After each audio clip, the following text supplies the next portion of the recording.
Good morning. How you doing? Happy Wednesday. Here we are, the morning after the night before. Well, that was election night now, that is. And we have still kind of deciphering all the numbers, but we do have an election. And we'll give you all the numbers and the latest counts of votes and all that coming up during the morning show this morning. We also have some great guests. But first of all, good morning, Paulina. Good morning. Nice to see you. Good morning, Steve. Yeah, howdy. And we got a lot going on out at Eagle Point, some changes out there, so we'll get you updated on that. So quite a morning. Coming up a little bit later on, today at our National Cathedral in Washington, D.C. is going to be the public memorial to the late Chuck Colson. And I had the chance to talk to Dr. Timothy George, who is the gentleman who has been selected to give the homily at today's memorial service. So we'll be talking to him a little bit later on. And then, of course, John Mittendorf will be in the house as we continue on with our discovery about the Grand Canyon, Mount St. Helens, just where was God, and creation and evolution. How did that all kind of wrap into the story? We'll talk about that a little bit later on today. Right now, we do have a nice day on tap weather-wise. Let's take a quick look at it for you. The forecast for Medford, Ashland, and Grants Pass. One more kind of warm day as we move into a couple of days of cool. But today, it's forecasted to be about 82. And then it's going to drop about 10 degrees for Thursday and Friday. So very pleasant weather with lots of sunshine, maybe a few clouds mixed in the afternoon. Over in the Klamath Basin, well, you can expect 78 today. Possibility of some showers developing for tomorrow, and still the temperature is staying in the mid-60s through Friday. Over along the southern Oregon coastline, as that front comes in, bringing with it some clouds and sunshine breaks. High today about 61, cooling off into the mid-60s. Could get a little windy over there as we get towards Thursday and Friday as the front comes on shore. And in Northern California, well, you're in for some gorgeous weather. A little warm today, 84, not bad, very pleasant. Then cools off to about 69 and into the low 70s by Friday. So very pleasant weather for today and for the next couple of days. Currently outside the studios here at the Dove, we're looking at about 54 degrees. Well, before we get into all the details of the election, let's do the right thing first, and that's get into the Word and let the Word get into you. Let's do that with our buddy Bob. Hi there. The word for you today is doing the right thing. In Daniel 3, verse 18, we read the words, "Be it known that we will not." The higher you climb in life, the more certain people will try to assert control over you. And their threats can sound real, and the consequences of ignoring them intimidating. Look at the story of Shadrach, Meshach, and Abednego, the three Hebrew children. Their commitment to God landed them in a fiery furnace that was heated 7 times over. But you know what? It also, as a result, promoted them to a place of great blessing and influence. Their story teaches us that for something to be an authentic test of character, it must first be a situation in which the outcome is not in your hands. You simply make the choice to do what's right before God, and then you leave the consequences to Him. It's a trial by fire, but it's a fire of refinement. And on the other side of that fire, you come out stronger. Look, each time you do the right thing, choosing to embrace rather than escape the path God has called you to walk, you grow. You mature, you enter a new level of freedom. And as Shadrach, Meshach, and Abednego discovered, 3 things happen. Here they are. Number 1, you're set free from all the, quote, Nebuchadnezzars in life who claim to have control over you. Number 2, you're set free to say no to those who would try to use and manipulate you for their own ends. And 3, you're set free to serve your all-powerful King and say no to all those pretenders who really have no power over you at all.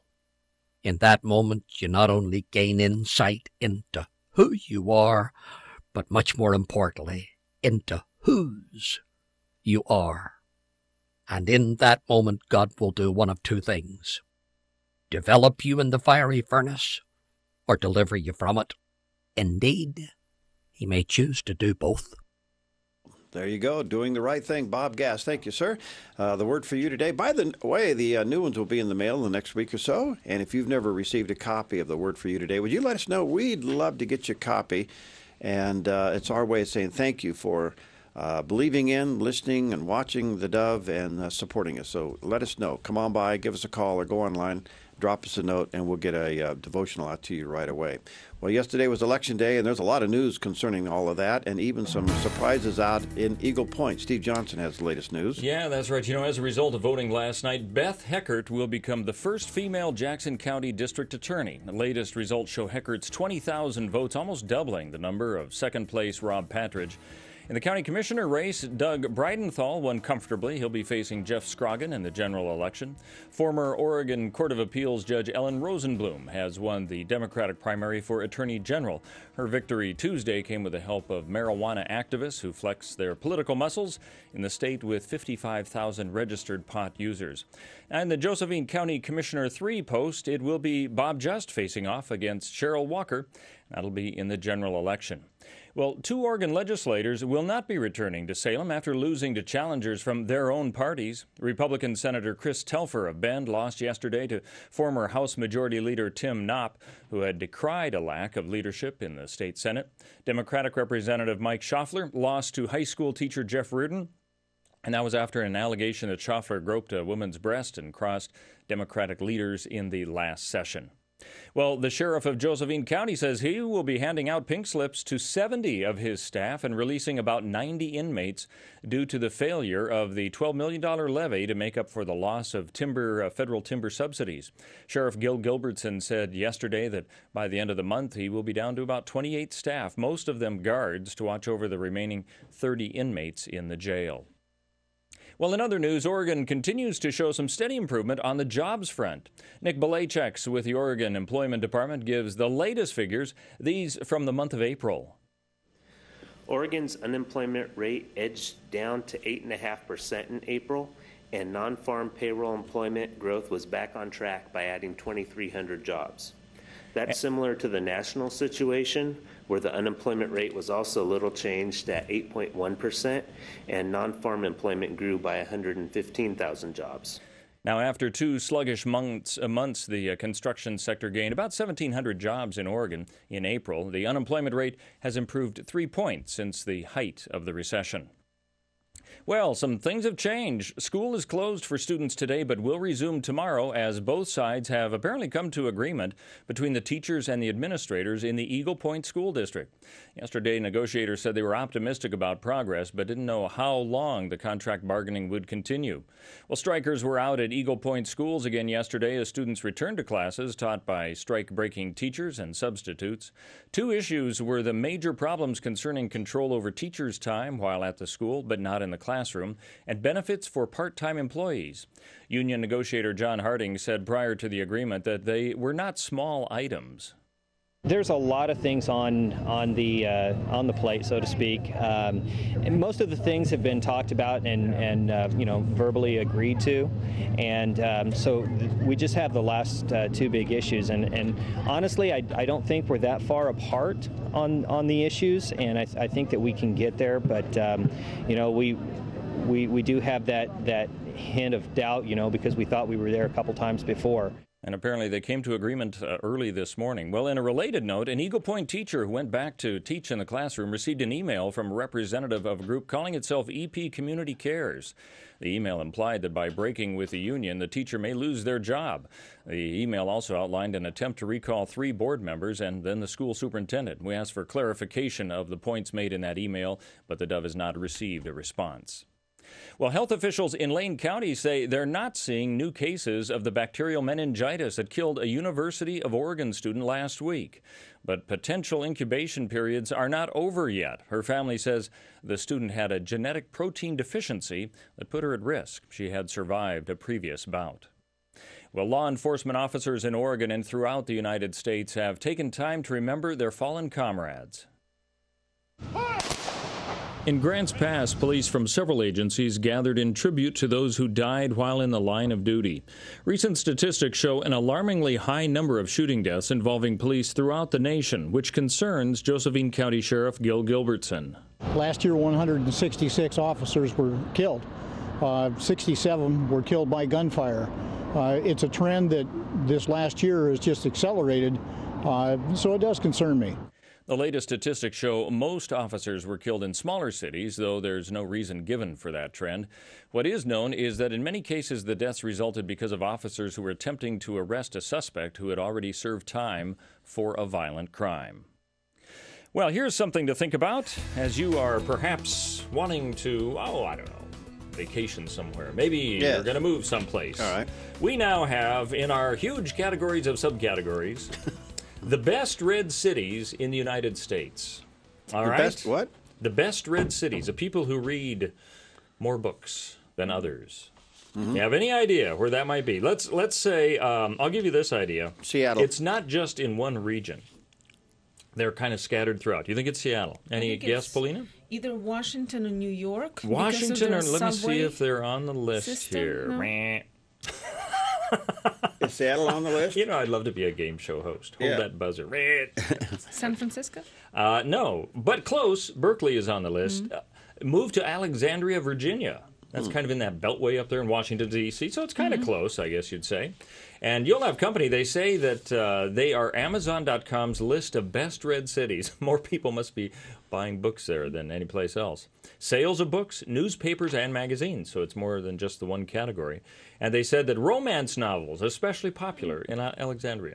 I mean, go figure why that is. I still think that Moscow, Russia, is the most read city. When you go there and you go on the subway, everybody uses subway. And everybody's reading, huh? Everybody's sitting and reading newspapers, books. It's amazing with all. I mean, you don't see that many reading people. I've never seen that many people in a library. Well, we'll have to look for the global view of it all. But here in the United States, okay, so it's Alexandria, Virginia, then Cambridge, Massachusetts. We're still in that area. But then come over here to the coast where you guys were talking about. You said San Francisco, I think, didn't you? No, I said Seattle. Because of the coffee Not quite shops. up there. But Berkeley, California, Ann Arbor, Michigan. Maybe there's just not much to do in Ann Arbor. I don't know. And Boulder, Colorado. They must have separated book reading from just computer reading out because everybody reads the computer now. And it could be, it's sales of books. So I don't know that it's just hard books. It could be the e-books as well. But it's books in general and newspapers and magazines as well. Well, there you go. All right. Well, keep on reading. Good morning to you. 12 and a half past the hour, 54 degrees outside the studios. That's, we have an election, and Steve has already highlighted some of the election. I did get a note from our buddy Bob just this morning saying, wow. Really? Because he's going into the general election. Well, wow. He's speechless, Bob Just? Well, kind of. He does want to say thank you to the Dove listeners and viewers for your prayers and support.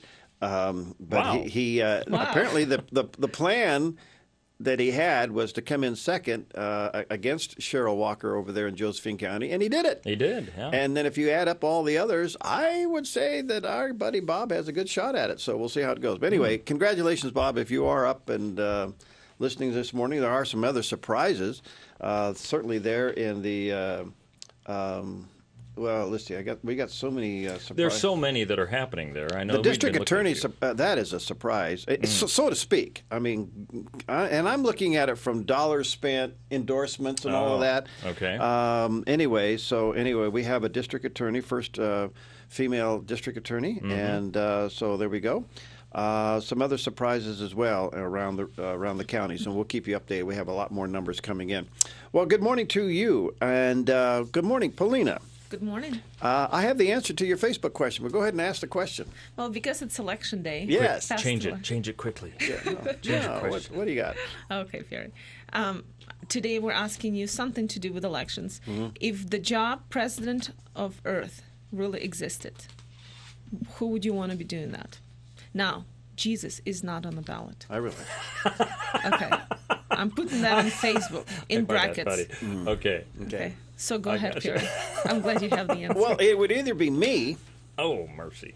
Or Netanyahu, Benjamin Netanyahu. Oh, Benjamin. Netanyahu? Wow. He's a guy who's... you have opened up a very interesting question. What do you think? No, actually, seriously. I had you on my list. Brother. No, Steve, I'm not trying to get a promotion here. I'm just honestly saying that it would be good to have my person in the White House. Yeah, we all like to have our own person. No, wait a minute. This wouldn't be the White House. The White House. This wouldn't be the White House. This would have to be a greenhouse. Yeah. No, it'd be a greenhouse somewhere. A green castle A greenhouse somewhere. in Greenland. No, I just In Iceland. I just want a cabin on the river. That would be the yeah, that would sure. be the world headquarters. Good. You know. I'll All right. So the question is, if the job of president of Earth actually existed, who would you want to be in that position? I think Netanyahu is a real good choice, really. Yeah, I would say it was either me or him, but maybe we could team up. Donald Trump will always have his name in the running. You Trump, know that. Donald Trump runs for everything a little bit. That's right. That's what I was saying. So he'd always be there. I still don't know why Greta calls him all the time and has him on her show. I don't. Because maybe he's available. Yeah. Well, it'd be interesting to see what our viewers and listeners have to say about that. What their choice would be. All right. And it's not Jesus, right? Yes, No. and it All right, says let us there. know. Go to the Dove Radio Facebook page the day after election, and we're still getting some. By the way, the 2 county ballot measures for those who live here in Jackson County, both of them went down. So it and then the levy went down in Josephine County for the sheriff. It did. Yeah, big cuts there. Yeah. The only thing I can say is the issue of we're out of money is showing up across the board. And so this may be President Obama's nightmare. By the way, on the national scene in the state of Oregon, Romney takes the state fairly handedly, and then came in, let's see, Paul, Santorum, and Gingrich. That was kind of how it all We didn't broke out. mention that because it's a given at this point because everybody else has suspended their campaigns. There you go. Yeah. All right, good morning to you. Coming up a little bit later, who do you think had, in the way of commencement speakers, more liberals or conservatives speaking at colleges around the country? Oh. Quick guess? Well, it kind of surprised me that Liberty College had Obama, right? That was kind of strange. Wasn't it Obama? No, Who they have? had Romney. Romney. You mean Liberty No, University? Liberty, yeah. No, they had... Liberty had Romney, which was surprising because yeah, a Christian he's school a invited Mormon. Yes, Mormons. yes, right. Okay. So, Well, that'll be an interesting so question. we'll have that for you coming up a little bit. In the meantime, let's take a look at the temperatures in the neighborhood. Things are coming in quite mild this morning. 42 over the Klamath Basin, 51 already down in Siskiyou County. Coastline coming in the upper 40s and low 50s. Roseburg now already moving into the low 50s there in Douglas County and down around Myrtle Creek and Canyonville. And as you come into Grants Pass and Medford, somewhere between 53 and 55, depending on where you are. Right here at the studios of the Dove this morning, we're looking at about 54 with lots of sunshine. Well, more news coming up in a minute, Steve, and what you got? Well, we'll be looking at more of the election results as they came in. Some of the results might be a little surprising for you. That'll be on the way. And there were some surprises last night. We'll have those for you and more news coming up in just a moment here on the morning show. Airport, the only name you need to know. This is the 3rd and this is the 4th car I've bought at Airport Chevrolet. We did our research and we know we save money. I love that the service department is open on Saturdays. Compared to the dealerships back home in Texas, Airport's the best. I'm a watercolor artist, and I have to take my paintings to galleries everywhere, including the Rogue Gallery and Art Center. So, of course, I love my Subaru. I just lay down the back seat, and these babies slide right in. I used to drive a Toyota, but my Subaru has more room, is quiet, and gets better highway mileage. I'm Barbara, and that's what makes a Subaru my Subaru. Southern Oregon Subaru on Biddle Road, Medford. I love my Subaru. For the greenest of lawns and amazing gardens. The Grange knows. For happy pets, backyard birds, and that perfect gift. The Grange knows. For the ranch and the farm. Or a great pair of jeans. The Grange knows. For helpful advice, come to the experts that know or find Floyd online anytime. Grange Co-op. Let's grow. In a world of increasing complexity, it's getting harder to stay on top of the ideas that shape our world. From technology to worldviews, social commentator Mal Fletcher breaks down the facts and takes a fresh look at the most pressing problems of our time. Political correctness tries to legislate tolerance. In the wake of scientists like Darwin, many people have grown up thinking of science as a no-God zone. Obesity is another major health issue facing our kids today. Edges, 8:30 tonight on the Dove TV. I shopped 4 dealerships in Redding and got the best deal at Airport.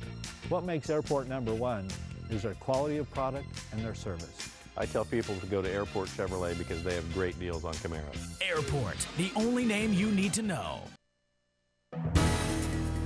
It's 20 minutes after 6 o'clock on Mornings on the Dove, on Charter TV, as well as on the radio and at thedove.us. Here's a look at what's making news tonight. And yes, we've got election results. Last night's primary elections in the state resulted in some precedent-setting results as voters look to the general election. In the county commissioner Republican race, Doug Bridenthal won comfortably and will be facing Jeff Scroggin in the general election. And Beth Heckert will become the first female Jackson County District Attorney. Latest results show that Heckert's 20,000 votes, almost doubling the number of second-place Rob Patridge. Representative Peter DeFazio, he's won the Democratic primary in the 4th Congressional District, where he was challenged by the son of the Republican making a second run for the same seat. Also, former Oregon Court of Appeals Judge Ellen Rosenblum winning the Democratic primary for Attorney General. Rosenblum's victory Tuesday came with the help of marijuana activists who flexed their political muscles in the state with 55,000 registered pot users. She defeated former interim U.S. Attorney Dwight Holton, who's criticized Oregon's medical marijuana laws. Well, in other news, Oregon's unemployment rate dipped slightly from 8.6% to 8.5% in April. 2,300 jobs were added to the Oregon payrolls in April. Despite this good news, though, there's still a number of Oregonians seeking work. That's according to economist Nick Belachek's. There were about 169,000 unemployed Oregonians in April. That's roughly 2,900 fewer than in March, after adjusting for the usual seasonal unemployment patterns. That is still an extremely high number of people looking for work, but April did bring 9 months in a row of fewer unemployed Oregonians and falling unemployment rates. Now, over the last 12 months, Oregon's jobless rate improved a full percentage point. Classes will be closed today and start up tomorrow. This is after an agreement on a teacher and staff contract that's been announced in the Eagle Point School District. The main issues of disagreement came down to control over the time teachers spend while on the job, but outside of classrooms, and part-time employee benefits. Before both sides came to an agreement, District Negotiator Scott Whitman said yesterday that it was hard to predict when they might see a breakthrough. I would hesitate to speculate. You know, it's like I said, I think because it's been such a long process, these are very serious issues that are left on the table, and both sides, you know, are I think very resolute in what we think is right for the district from our perspective and in what the union thinks for their employees' perspective. Well, they did come to agreement. It appears that also several teachers breaking with the union may have received similar emails from a representative of a group calling itself EP Community Cares. The email implied that by breaking with the union, the teacher might lose their job. It also outlined an attempt to recall 3 board members and then the superintendent. Well, we asked for clarification of the points made in that email, but the Dove has not received a response. Well, yesterday was the commemoration to recognize fallen officers throughout Oregon and the United States. Last year, 72 officers were killed in the line of duty in the United States, which is a 25% increase over the previous year. Although the number killed this year is down from that, at the Grants Pass Remembrance, Josephine County Sheriff Gil Gilbertson says this week's observance is a time to remember those who have made the ultimate sacrifice. That we don't forget what they've done to keep the community safe, to keep our family safe. We learn from the mistakes, and often there are mistakes that we learn were attributable to their death. So we learn from that and we move on, hopefully do a safer job in the future. And while there has been a trend towards more police deaths in smaller cities, no one has a firm handle on the reason for those numbers. Good news is that for 2012, police deaths are down, but that reason is also unclear. Well, a federal judge will decide by the end of May whether to stop the government from killing sea lions that eat Columbia River salmon. U.S. District Judge Michael Simon heard more than 3 hours of arguments Tuesday in an injunction request from the Humane Society of the United States. Now, that group wants to keep sea lions alive while its suit against the killing goes through the court system. Almost 50 California sea lions have been killed in Oregon since 2008, just 9 this spring alone. Well, the 2012 class for the College Football Hall of Fame includes some names familiar to West Coast fans. Jim McCoy has some highlights from that list. Art Monk of Syracuse, Dave Casper of Notre Dame, and Jonathan Ogden of UCLA are among the 14 players who have been selected to the College Football Hall of Fame. Monk went on to brilliance as a member of the Washington Redskins. Casper became an Oakland Raiders legend, while Ogden was a perennial All-Pro with the Baltimore Ravens. Among coaches, Jimmy Johnson, perhaps best known as coach of the NFL's Dallas Cowboys and Miami Dolphins, was honored for his work with the Miami Hurricanes, and former Tennessee coach Philip Fulmer was also selected. With sports, I'm Jim McCoy. Well, thank you, Jim. All right, the question I've got for you is, what's up with people doing all the misspelling these days? They're not using word check. I guess so. All right, here's the deal. We had the SATs where they had wrong answers for math quiz answers. Right. They were wrong. There were like 5 of them, I think, in that test. Right. Well, now, if you were graduating from Northeast Iowa, the community college there, yes. You're getting your, Associate of Arts degree. You were told that you had just graduated from Northeast Iowa Community College. Iowa. They misspelled the state. Sorry, that's just funny. Typo on hundreds of them. Who knows? Maybe this will be worth a lot on eBay. Misspelled diplomas. I mean, it's supposed to be a college of higher learning. No, wait, M is not a W. I want to know something. Yeah. Were they signed by, like, the principal and the Let's superintendent? Let's see. If they were signed by the principal and the superintendent, or the chairman of the board or something like that, they would be really worth something. That would be. I'm not sure if they are because they signed them, but I'll bet it was on the front. Yeah. So it's when you look at it, it has in gold embossed Northeast Iowa Community College. Iowa. And so it was probably opened up, when he would sign those and all that kind of thing. So anyway, so there you go. The printing company made the goof, obviously. I don't know. Maybe they spell checked it upside down. An M is a W. I don't know. That a school promises will get you correctly spelled ones. I don't know. I think I'd keep the old ones, too. That would be worth a lot. Maybe they still use those prints where you have to actually assemble the letters manually, and somebody was dyslexic, and they turn the M upside down. That's right. Okay. Yeah. Or a W. Yeah. Well, there you go. Everybody's in a hurry, and quality control has fallen through the cracks. I guess so. 27 minutes now past there. It does kind of tie into a little bit of an interesting story. Commencement speakers across the country this year, the ratio between conservative commencement speakers and liberals. What do you think it is? Ta-da! Oh, good question. You mean there? So, are you telling us there are more conservative than liberals? No. Oh, it's the other way around. It's the other way around, right, Paulina? Yes, I'd say 2 to 1. My guess would be 2 to 1. It's 7 to 1. 7 Can you imagine? Out of 100 top colleges, universities around the country, 70 of them chose liberal speakers for their commencement ceremonies. That's why you and I are, the phone isn't ringing for you and I to come and It's speak. the highest it's been in a long time.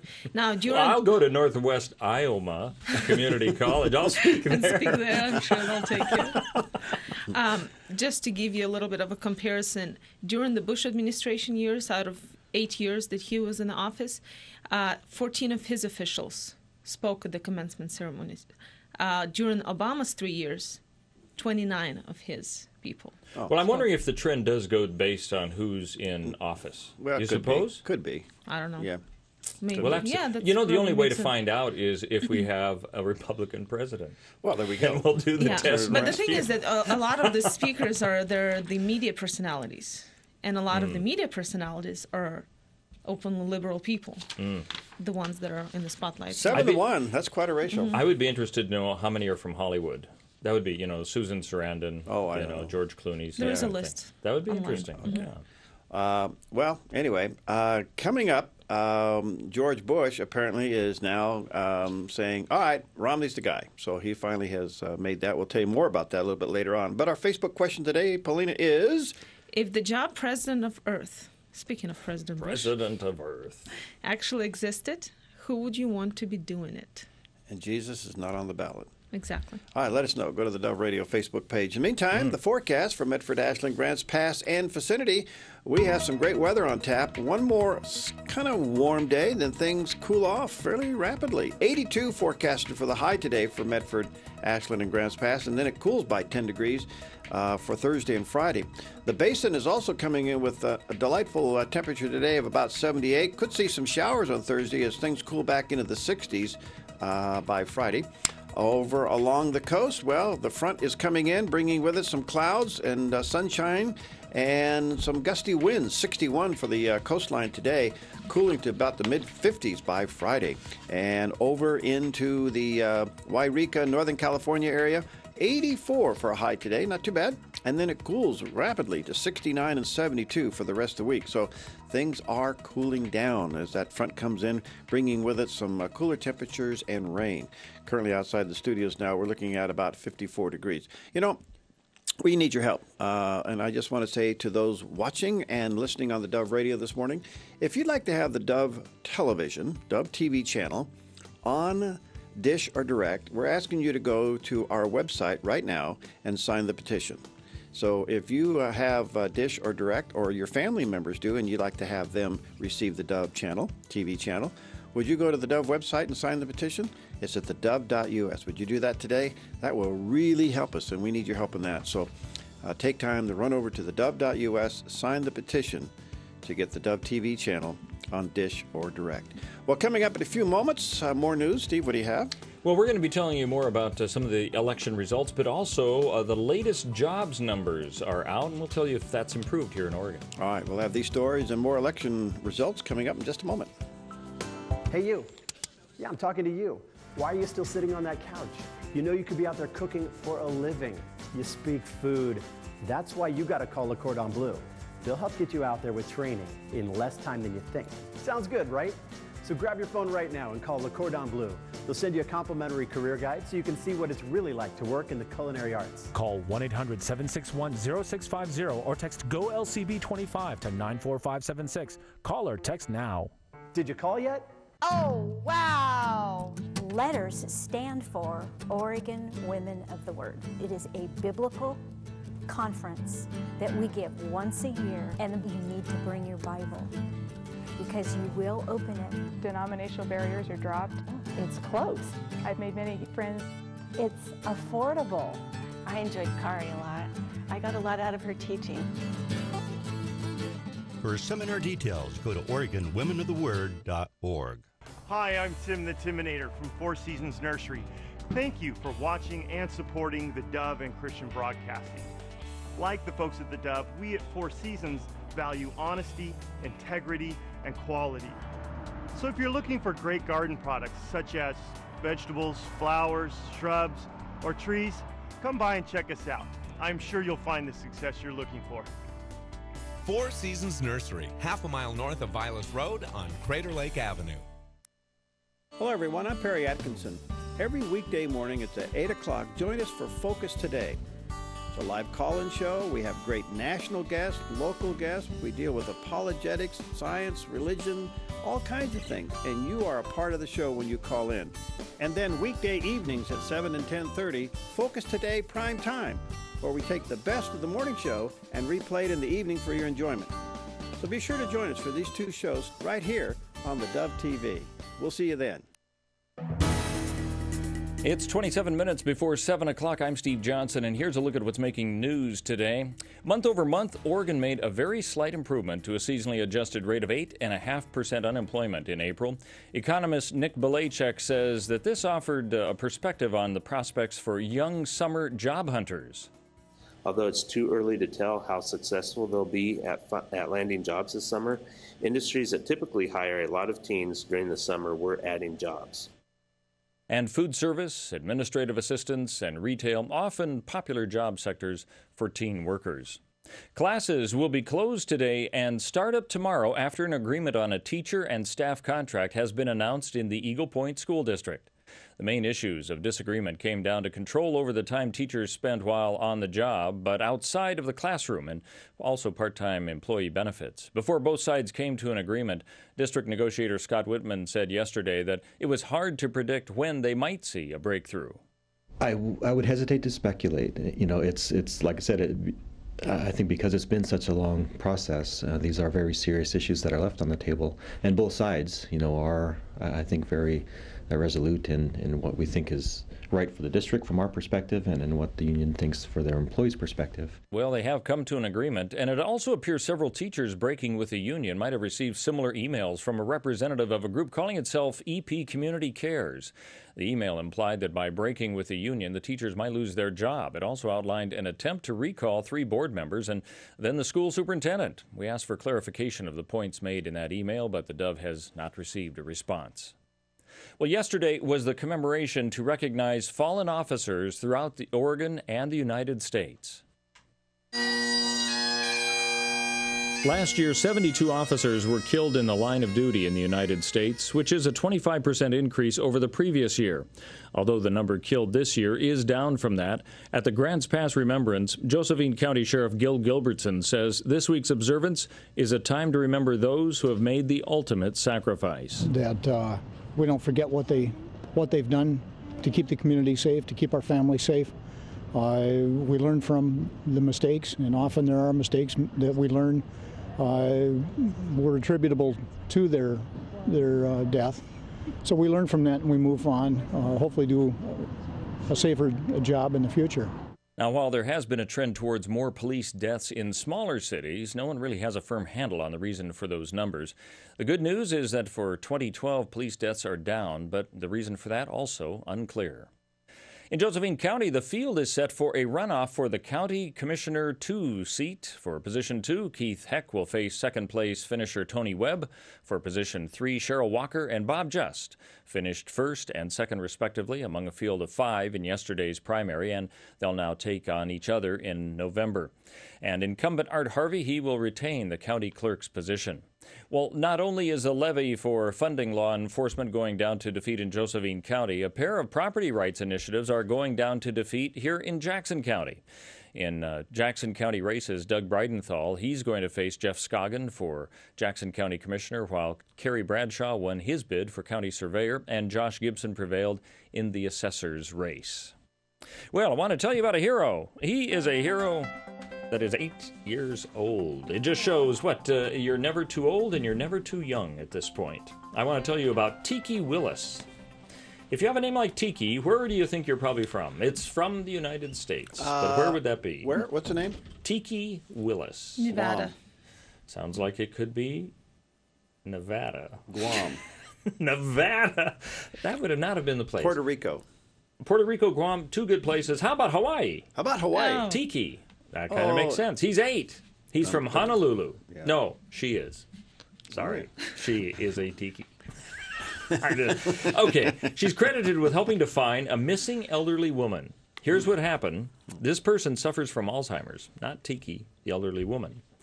And they said that they got their Crime Stoppers' youngest hero now in the form of Tiki. Sergeant Ken Buffett says Tiki recognized the 83-year-old woman in a mall. Now, we used to be able to kind of recognize people on the sides of milk cartons. I don't know if people see too many milk cartons. That must have been on TV, Crime Stoppers. So Tiki's mom wasn't quite sure, but Tiki insisted, I know that's that person. So they called the police. Authorities said the wandering senior now back at a healthcare center. Thanks to Tiki Willis, a hero. Well, there you go. Congratulations. So the pictures on the side of milk cartons and trucks and everything do work. Yeah, how Tiki got it probably was from TV, because it said Crime Stoppers. It's that TV show Crime Stoppers. So that's probably See, kids should watch more TV. There's the moral of my story. The moral of the story. Get them to watch TV. There you go. Hey, good morning to you. 6:38 here at the Dove. Speaking of watching TV, we're asking you to help us have others help us watch more of the Dove TV. And a lot of folks have been asking, when are you going to get on Dish and Direct? Well, we're trying, and we're asking you to help us by signing the petition at the Dove website. Just go to thedove.us. You'll see a petition there, and if you are a Dish or Direct subscriber, you can sign that petition and encourage your family and friends to do it as well. Just go to thedove.us. That will help us a lot. Good morning. 20 minutes now before the hour, as we're looking at about 54 delicious degrees out there. I say that because the sun is up and shining, and there's no food in this place. Oh, I think we've got crackers, don't we? Oh, crackers do we? And peanut butter? And peanut butter. I think the staples of life. All right. Well, the former president has kind of, sort of, maybe, said, I'm from it.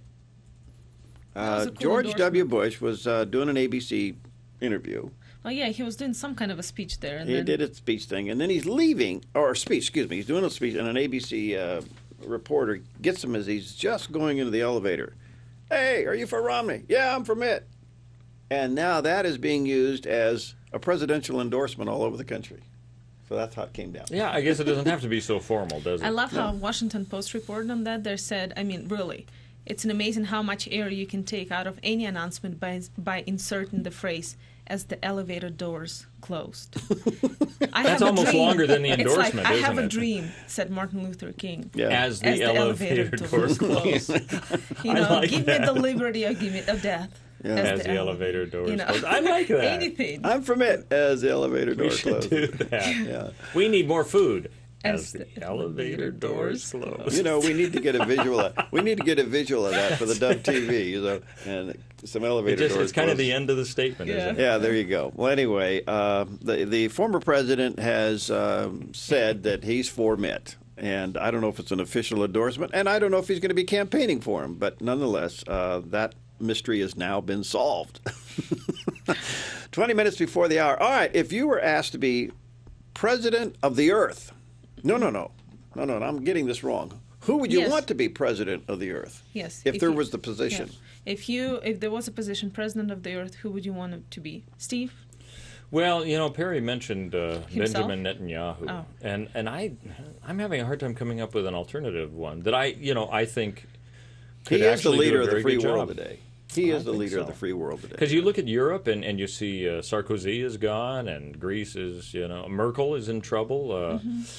You just, unless, you know what, maybe I'm thinking too many of establishment ones. Exactly, Okay, yeah. all right, I'm going to expand my horizons and I'll come up with another idea. Yes, think of something else. All right. Can we go forward or back on that? They have to be living now, right? Preferably, he should be alive. Oh. Or she. Oh, well, I was thinking the Iron Lady, and I was thinking Churchill. Yeah, I'd say if they're dead, they're easy targets because how do you know if they do that good of a job now? Okay, so you need somebody, well, me or Benjamin. Can I just say, I have a story about presidents. Yes. This is, I don't know if you heard this, but apparently, when's the last time you visited White House official website?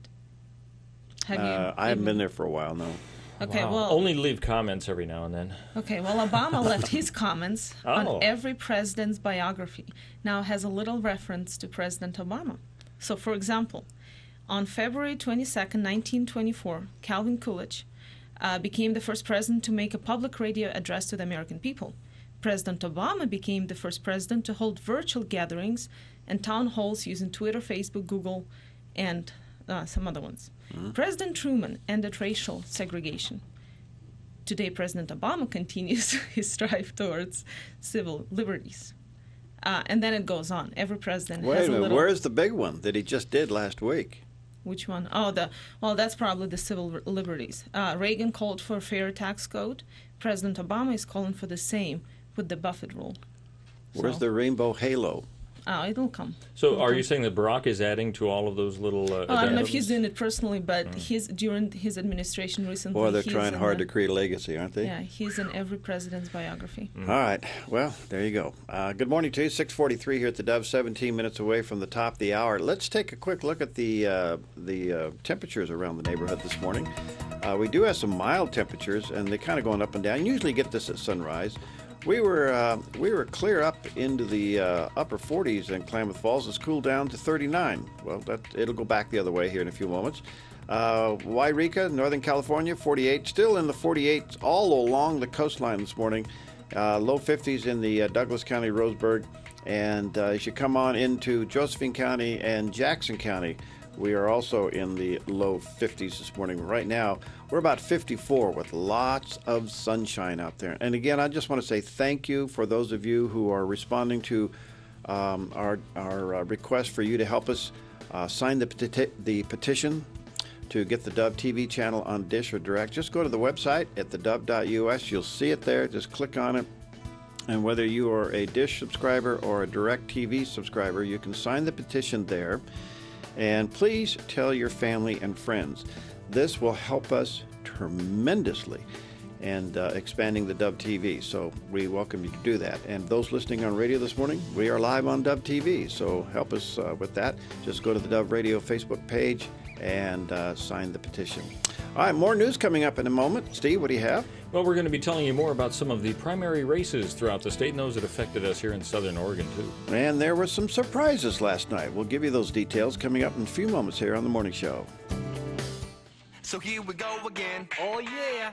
Hanging out with all the friends. Let's do this. Living for the weekend. Wishing that I never dance. Coming May 18th to the NAS, A Taste of Summer Music Fest 2012. An event that will take you on a journey from a relaxing beach to the most extreme sounds of summer. Here, take a listen. Sundown.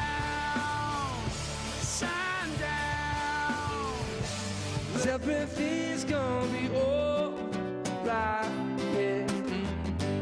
As we're dancing in the sunlight. Yesterday, today, forever. All may change, but you will never.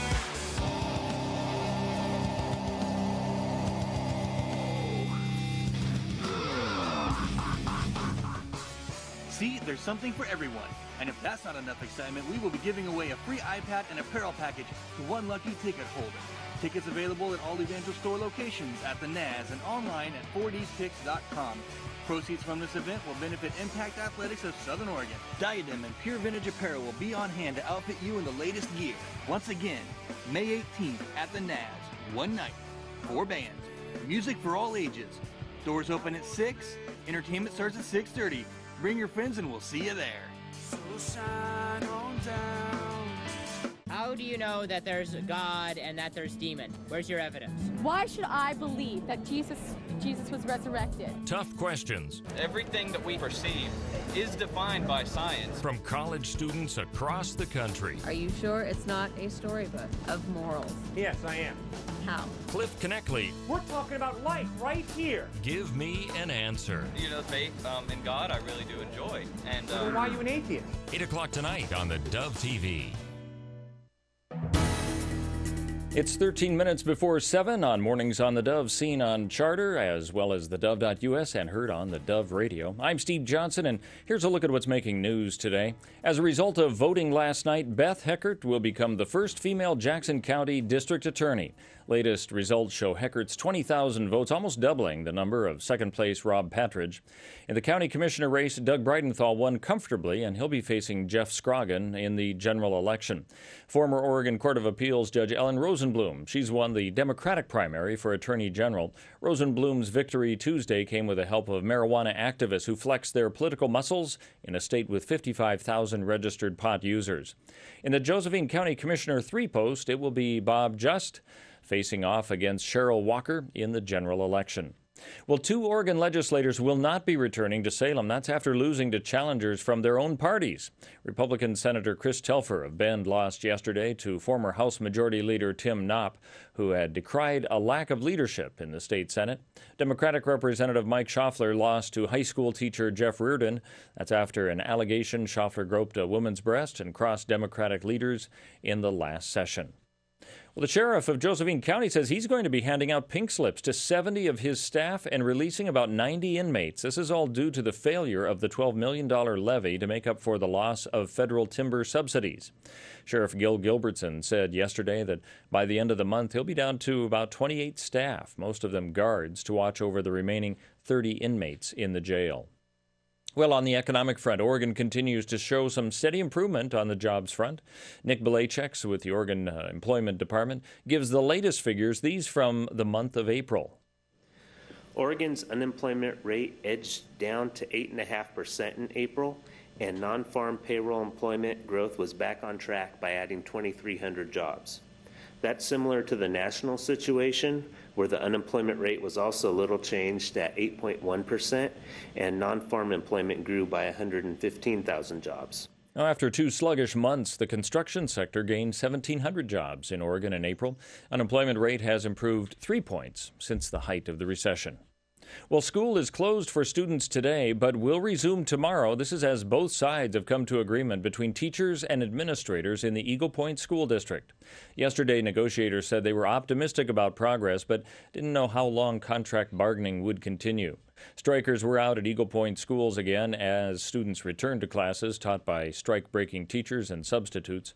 Two issues were the major problems concerning control over teacher time while at school but not in the classroom, and benefits for part-time employees. Union negotiator John Harding said prior to the agreement that they were not small issues.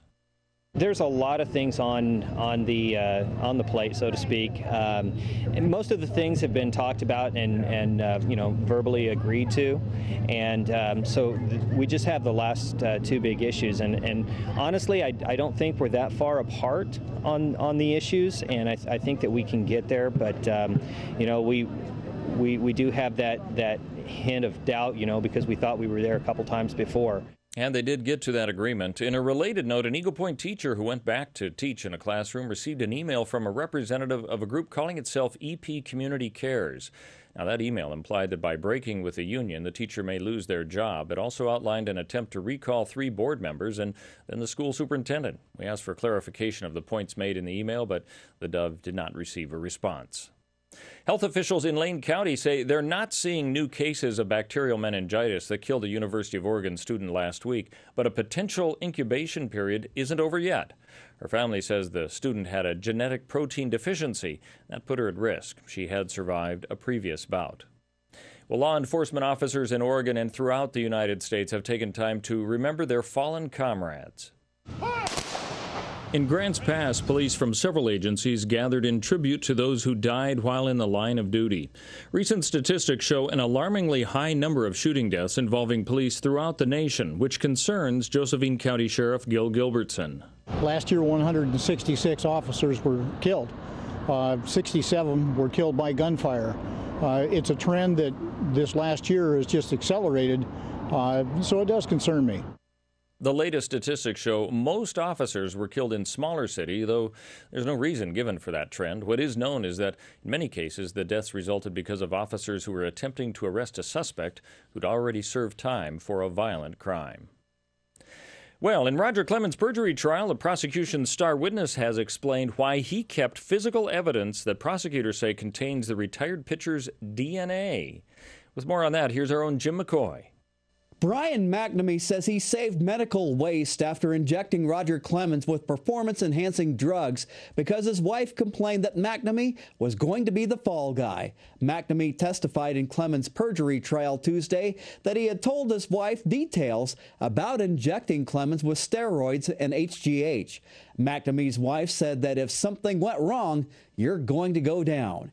He said he took a swab and cotton ball from an injection and put it in a can and brought it home. That waste is the physical evidence prosecutors are using against Clemens at his perjury trial.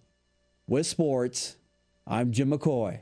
Thank you, Jim. Well, when stuff kind of lands on the shores of the beaches, you normally don't look forward to that. It's normally debris of some sort. Yeah, unless it's tsunami stuff. Yeah, well, they thought this was tsunami stuff, but it may not be. But it could be useful nonetheless. The place, Kodiak, Alaska.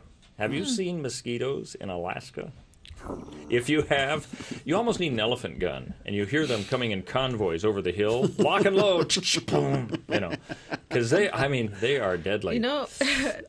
And the difference, I was just going to say, the difference between Minnesota mosquitoes, which I'm used to, is that the Minnesota mosquitoes, they're small and stealthy. They're the ones who, when you're laying in your find your ear in the dark. They find your ear, and I can't get rid of them. But when they bite you, also, it lasts. It gives you a big welt. The Alaska ones don't care. They're just big. They plop on you, and they bite you and they leave. Okay, so I'm not sure which one is worse. They take a couple of your kids I was and fly going to away. say, in Siberia, of course, we have such short summers, so we have lots of mosquitoes there. And I have a picture, you mentioned the elephant gun. Mm-hmm. I have a picture of my dad and I vacuuming mosquitoes off the walls because they were just all over our apartment. You're kidding me. I've never heard that before. Wow, the Ronco mosquito vac. Yeah. I like that idea.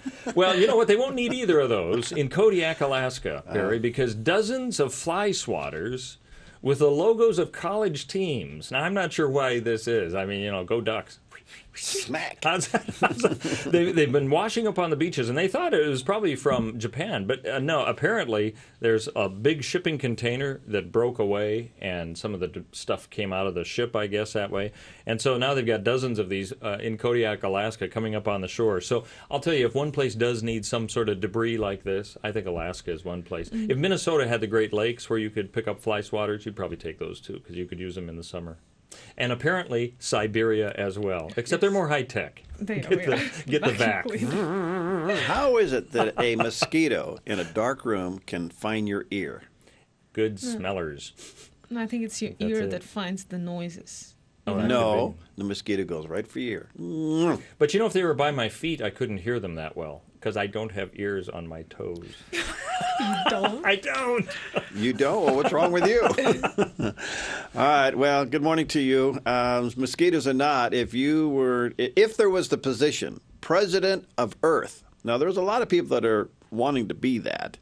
But if there was that position, who would you want to be in that spot? Did you get a response yet? Well, he says no one because it would mean a new works order.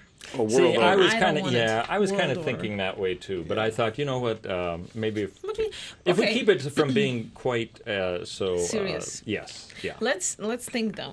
Okay. We need to think. All right. Would you rather have someone who is more proficient in finances and business? Would you rather have someone who is a minister? Because there are lots of big figures who are good ministers, Christian leaders. But again, would you want a Christian leader as a politician? You know what comes to my mind, guys, is I would think if a person has a moral code and is following biblical principles, then the economy aspect would come along with that. So there you go. It's a Larry Burkett kind of, Crown Financial type thing. Don't you think? Don't you think? I think we'd want maybe Ravi Zacharias then. He could defend the faith worldwide. Or Del Tackett. But again, some people may argue that when you mix those, that can create... How about Billy Graham? I'm wondering how you can divide them. Well, Billy Graham, I understand that it's hard to divide them, but I know that it will be hard for the pastors to rule the world. How about Chuck Swindoll? He's looking for something new to do. Is he? Well, I what mean, do you know that we don't know? Well, he's done it all. He's kind of like the big pastor of the country, isn't he now, old Chuck? I don't know. That's an interesting question, too. We had to call him up and say, hey, Chuck, if you were offered the position of president of the world, what would you do? He'd probably say, I'm already too busy. Sorry, got to go play golf. I don't know. Interesting question, though. Well, would you want, for example, you mentioned Netanyahu, would you want Steve Forbes? Or is he too I would want Steve Forbes mind? working for President Benjamin Netanyahu. I'd want Steve Forbes on his cabinet. Does it bother you that Netanyahu is not a Christian? He's a defender of the faith in a surrogate way. Okay. Okay, don't send me any... Do I have to watch him every day? If so, Shania Twain. What's she been doing lately, anyway? Okay, time for me to check on the weather now. She's got great the 3-day forecast like from boots. Okay. Motorcycle boots. Well, listen, if you're going to be president of the world, it's a nice day to do it because it's only going to be 82 degrees today, and then it cools 10 degrees drop for the next couple of days, so warm and then cooler. Very nice for Medford, Ashland, and Grants Pass. The Klamath Basin coming in with 78 for today. Could see some showers developing tomorrow, still staying in the 60s for Friday. The coastline, well, as the front moves in, brings with it some clouds and kind of cloud and sunshine mix between now and Friday as that front comes on shore, bringing with it some winds, so staying in the upper 50s and low 60s along the southern Oregon coastline. And Northern California, 84 for the forecasted high today. Then it cools to about 69 and 72 for the rest of the week with still some sunshine. So warm and then not so warm.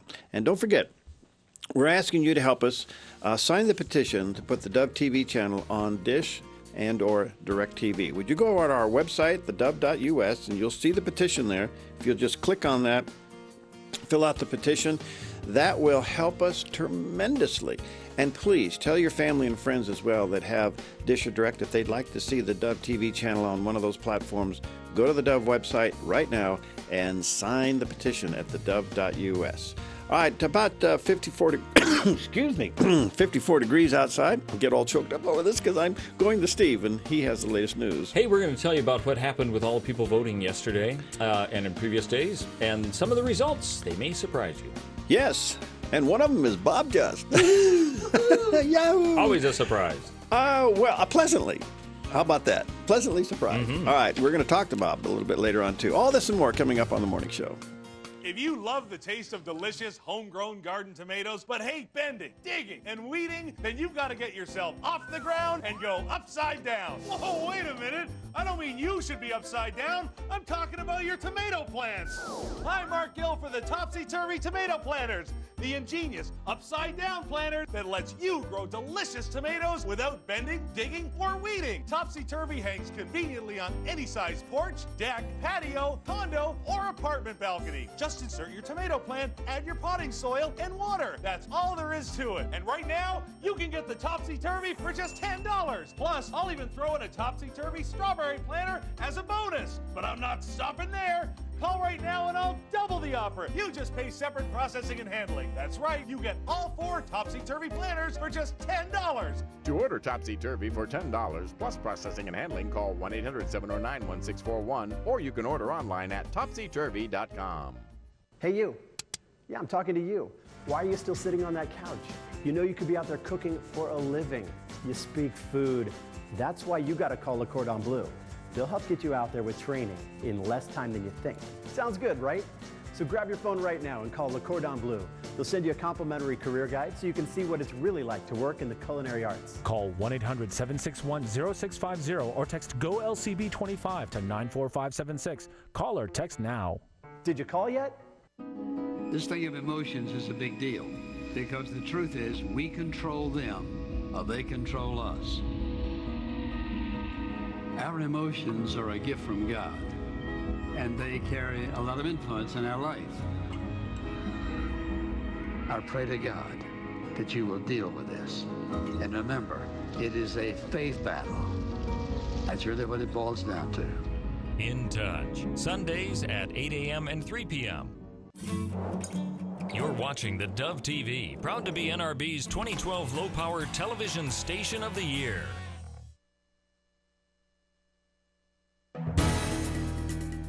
It's 1 minute after 7 o'clock on Mornings on the Dove, seen on Charter TV as well as at dove.us and heard on the Dove Radio. I'm Steve Johnson. Here's a look at what's making news today.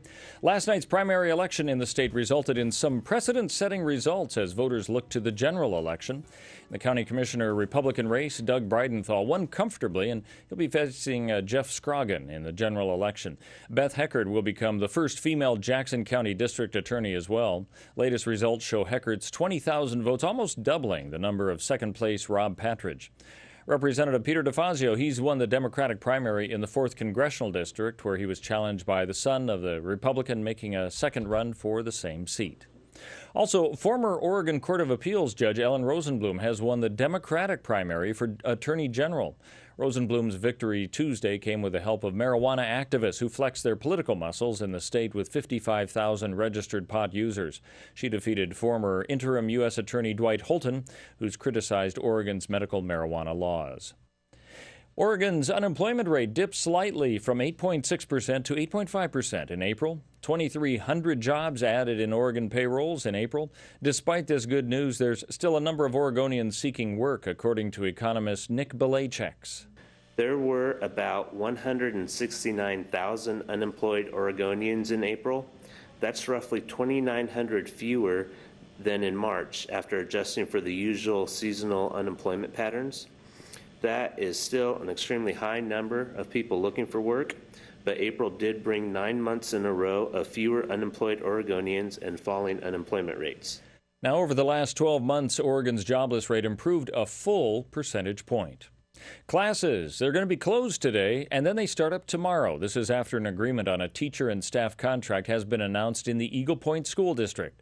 Now, the main issues of disagreement came down to control over the time teachers spend while on the job, but outside of classrooms and part-time employee benefits as well. Before both sides came to an agreement, District Negotiator Scott Whitman said yesterday that it was hard to predict just when they might see that breakthrough. I would hesitate to speculate. You know, it's like I said, I think because it's been such a long process, these are very serious issues that are left on the table, and both sides, you know, are I think very resolute in what we think is right for the district from our perspective and in what the union thinks for their employees' perspective. Well, they did come to an agreement, and it also appears several teachers breaking with the union might have received similar emails from a representative of a group calling itself EP Community Cares. Now, that email implied that by breaking with the union, the teacher might lose their job. It also outlined an attempt to recall 3 board members and then the school superintendent. We asked for clarification of the points made in the email, but the Dove has not received a response. Well, yesterday was the commemoration to recognize fallen officers throughout Oregon and the United States. Last year, 72 officers were killed in the line of duty in the United States, which is a 25% increase over the previous year. Although the number killed this year is down from that, at the Grants Pass Remembrance, Josephine County Sheriff Gil Gilbertson says this week's observance is a time to remember those who have made the ultimate sacrifice. That we don't forget what they've done to keep the community safe, to keep our families safe. We learn from the mistakes, and often there are mistakes that we learn were attributable to their death. So we learn from that and we move on, hopefully do a safer job in the future. Now, while there has been a trend towards more police deaths in smaller cities, no one has a firm handle on the reason for those numbers. The good news is that for 2012, police deaths are down. That reason is also unclear. A federal judge will decide by the end of May whether to stop the government from killing sea lions that eat Columbia River salmon. U.S. District Judge Michael Simon heard more than 3 hours of arguments yesterday in an injunction request from the Humane Society of the United States. Now, that group wants to keep sea lions alive while its suit against the killing goes through the court system. Almost 50 California sea lions have been killed in Oregon, and that is since 2008, and there have been also 9 just this spring alone. Well, I want to tell you about, we're talking about kids going back to school in Eagle Point and other school districts, of course. Yes. Let me tell you about Gennesaret Seeley. Yes, that is not a location, it's a person. Gennesaret Seeley. All right. Where is this person from? Montgomery, Alabama. Okay. That's where we go. All right. Bad weather? That's no problem for Gennesaret. Car accident? No, not even feeling bad. Could keep Gennesaret from attending school every single day. Or her brother before her. Really? She's set to graduate June 5th from the Loveless Academic Magnet Program High School and has never missed a day in class. Now, I have a question. Yes. Why would you call a school Loveless? Loveless? Is that the name? Sad, is that a county or something? Is that a name of the street? The Loveless Academic Magnet Program High School. Loveless. I don't know. I'm wondering, in Boring, is it Boring High School? Well, it is magnet, so it attracts, so it can't be boring. It attracts loveless people. I digress. Nonetheless, she had perfect attendance. She entered kindergarten 13 years ago and hasn't missed a day for any reason at all. Wow. She's not even been tardy. This is a perfect kid. Makes a lot of other kids very angry. Well, because she's proving. That you can do it? It can be done. Well, That's correct. That is correct. Well, by the way, going to school every day, it's a family tradition. Her brother I mentioned... Okay, Gennesaret's brother's name is Sosthenes. Okay. Well, there is a reason why they're so perfect. Well, they have unusual names. Never missed a day of school from K to 12. He graduated back in 2007. And Gennesaret plans to attend the University of Alabama. And I have a feeling you won't have to worry about her being tardy or missing a day. That's for sure. There you go. All right. Well, congratulations. Good morning to you. 7:30 now past the hour. It is the morning after the elections, and we'll continue to give you more election results. Good morning to you. I'm Perry along with Paulina and Steve. Howdy. Good morning. And so we have a great hour coming up next hour as well. We're going to have with us for a few moments Dr. Timothy George. He is the gentleman who will be carrying on as CEO for the Colson Institute of Biblical Worldview. Thank you. And today is going to be the public memorial service for the late Chuck Colson at the Washington National Cathedral.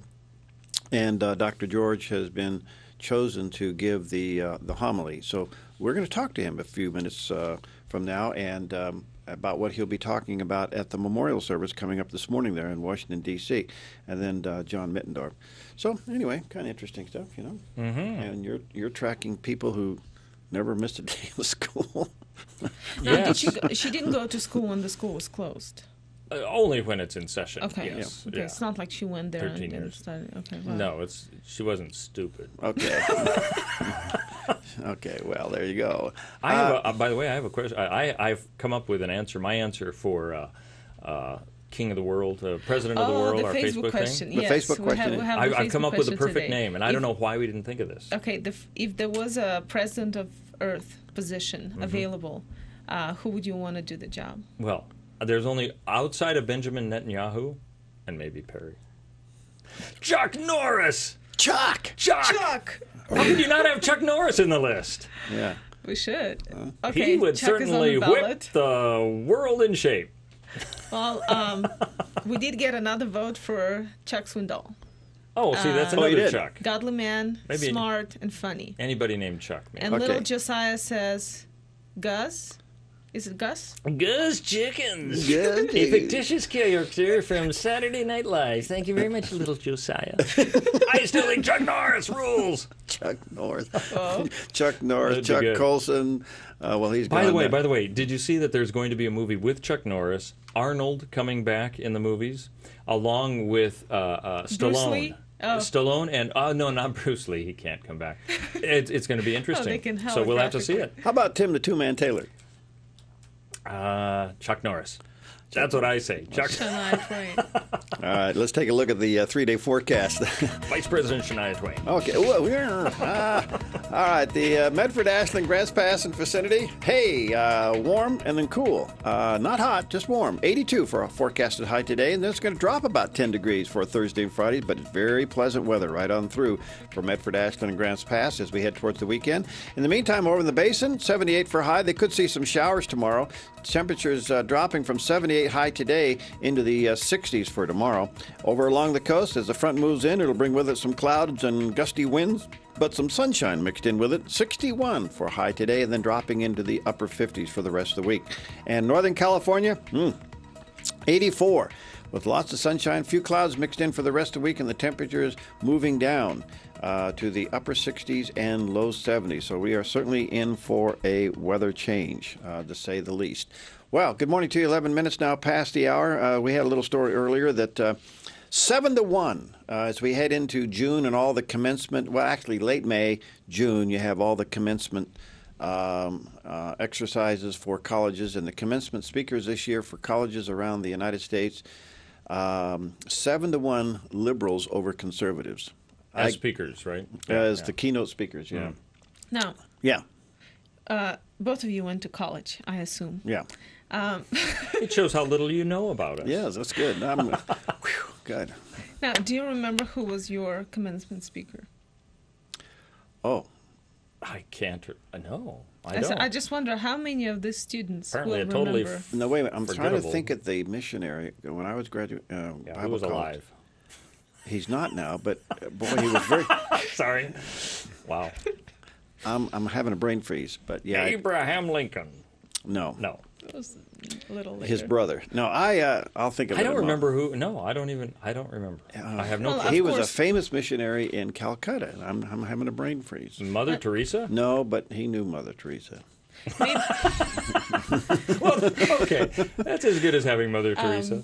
Maybe, I guess maybe if you did go to one of the top Paul. colleges, which I I know don't. his first name was Paul. I'm having a brain freeze. Go ahead. Paul Teresa. No. John Paul? No. John Paul Jones. No. He was with Get away Led from- Zeppelin, wasn't he? Okay, moving right along. 12 and a half now, past the hour, 7 o'clock. Hey, by the way, Herman Cain and Michelle Bachmann, two former presidential candidates, are teaming up with the Tea Party in Washington, D.C., and apparently they're saying that the Tea Party is alive and well, and what you saw in 2010, you're going to see again in 2012, and they are targeting certain seats in Congress. However, Cain was a little bit reluctant to talk about whether or not moderate to liberal Republicans would be replaced with more conservative ones. Oh, well, that's kind of like splitting hairs. I mean, I would imagine that question was probably asked to find some divisiveness going on. But, Yeah. you know. I would hope How do you figure that out? whatever the Tea Party does or other people do by removing a member of their party, they do it with grace. They don't have to be angry. Just you have your differences, state them nicely, and move on, and then let the people decide. All right, 13 minutes now past the hour. And again, the Facebook question, Paulina, is? If, what was that? You can be King president. of the world. King of the world. I'm king of the If there world. was a president of Yeah. Earth position available, who would you want to be doing that job? And again, anyone is eligible. Anyone. As long as I don't see anybody agreeing with me that Chuck Norris would be the obvious choice. choice. I would if Shania goes as a VP. You know what? Secretary of State. I think we need a grandma there. Okay. A very nurturing grandma. Like from the Beverly Hillbillies? I think she's dead, though. No. Well, no. You got to. Who would be considered the grandmas now are a lot younger than they used to be. Who would be the nation's grandma now? Was Barbara Bush with her pearls? Well, she'd be like the great-great-grandma. Ooh, okay. There we go. Well, anyway, let us know. Go to the Dove Radio Facebook page. There's another question. All right, the temperatures around the region are still somewhat mild. It's still a little cool over in the Klamath Basin at 39, but everything else is starting to warm up. 48 there in Siskiyou County. And let's see, up in Roseburg, about 50 there in Douglas County. And along the coast, as the front system comes in, we're seeing 48 for Brookings and Gold Beach. Port Orford and Coos Bay coming in at about 50 degrees as that front comes in and bringing with it some gusty winds. And let's see, I think we may have a little bit of a technical miracle. For those of you watching on the Dove TV right now, you are seeing a live picture at the coast, the southern Oregon coast. That is the lighthouse at Coos Bay. See it? And so for you listening on the radio, imagine a White House on the coast. Anyway, you can see the clouds and the wind and things picking up along the coastline. Thank you, Michael, for that. All right, good morning to you. 15 and a half now past the hour. And don't forget, we're asking you to help us expand the Dove TV to Dish and DirecTV. Just go to the Dove website, click on the petition, and do us a favor, would you please? Talk to your family and friends as well. If they'd like to see the Dove TV channel on Dish and Direct, we need you to sign the petition right away. So go to the Dove Radio or Dove website, thedove.us, and click on the petition drive.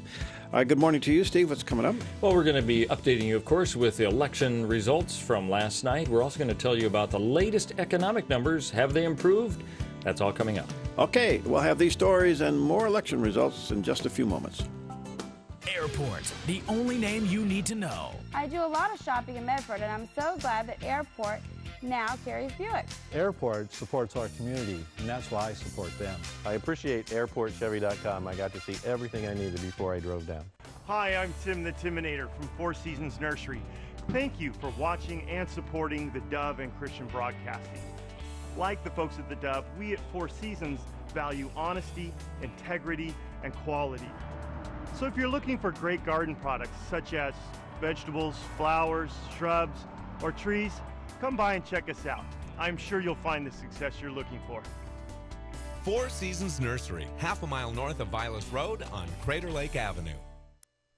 Oh, wow! Letters stand for Oregon Women of the Word. It is a biblical conference that we give once a year, and you need to bring your Bible, because you will open it. Denominational barriers are dropped.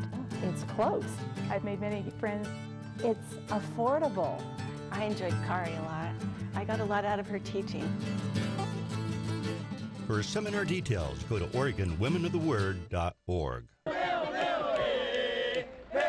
In a time where the world's attention is riveted on events in the Middle East, CBN News correspondent Chris Mitchell brings cutting-edge reports from this explosive region of the world. I'm Chris Mitchell, bringing you the news from Israel and around the Middle East from a historical and biblical perspective. Award-winning coverage of the latest news and stories from Israel and the Middle East. Jerusalem Dateline, 7:30 tomorrow on the Dove TV. This is the first truck I've ever bought, and I'm now a fan of Airport. We shopped 2 other dealerships in Medford, and Airport had the best deal. The financing was easy. The service department has a great shuttle. They take you where you need to go and pick you up, too. Airport, the only name you need to know. It's 19 minutes after the hour of 7 o'clock. I'm Steve Johnson, and this is Mornings on the Dove. Here's what's happening in our news today. We've got the latest economic results in, and month over month, Oregon made a very slight improvement to a seasonally adjusted rate of 8.5% unemployment in April. Economist Nick Belachek's also offered a perspective on prospects for young summer job hunters. Although it's too early to tell how successful they'll be at landing jobs this summer, industries that typically hire a lot of teens during the summer were adding jobs. Food service, administrative assistants, retail, all often popular job sectors for teen workers, and I'm sure after the summer we'll be giving you the latest numbers on that too. Classes will be closed today and start up tomorrow. This is after an agreement on a teacher and staff contract being announced in the Eagle Point School District. The main issues of disagreement came down to control over the time teachers spend while on the job, but outside of classrooms, and part-time employee benefits. Before both sides came to an agreement, District Negotiator Scott Whitman said yesterday that it was hard to predict when they might see a breakthrough. And it appears that several teachers breaking with the union might have also received similar emails from a representative of a group calling itself EP Community Cares. Now, that email implies that by breaking with the union, the teacher could lose their job. It also outlined an attempt to recall 3 board members and then the school superintendent. Well, we asked for clarification of the points made in that email, but the Dove has not received a response. Yesterday was the commemoration to recognize fallen officers throughout Oregon and the United States. Last year, 72 officers were killed in the line of duty in the United States, which is a 25% increase over the previous year. Although the number killed this year is down from that, at the Grants Pass Remembrance, Josephine County Sheriff Gil Gilbertson says this week's observance is a time to remember those who have made the ultimate sacrifice. That we don't forget what they've done to keep the community safe, to keep our families safe. We learn from the mistakes, and often there are mistakes that we learn were attributable to their death. So we learn from that and we move on, hopefully do a safer job in the future. Now, while there has been a trend towards more police deaths in smaller cities, no one has a firm handle on the reason for those numbers. The good news is that for 2012, police deaths are down. That also, the reason is unclear. Well, in Josephine County, the field is set for a runoff for the 2 county commissioner seats. For position 2, Keith Eck will face second-place finisher Tony Webb. And for position 3, Cheryl Walker and Bob Just finished first and second, respectively, in a field of 5 in yesterday's primary. They'll now take each other in on November. Incumbent Art Harvey will retain the county clerk's position. Well, not only is the levy for funding law enforcement going down to defeat in Josephine County, a pair of property rights initiatives are going down to defeat in Jackson County.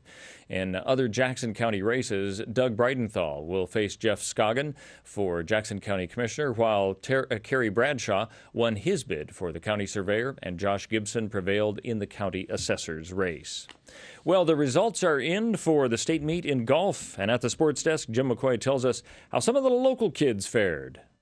With a second round 66, Rogue River's Kevin Murphy rallied past Dylan Wu of St. Mary's to win the 3-2 and 1A individual title in boys golf. Wu shot a 74, and his Crusaders, with their depth, win the team title. Murphy's Chieftains placed 4th.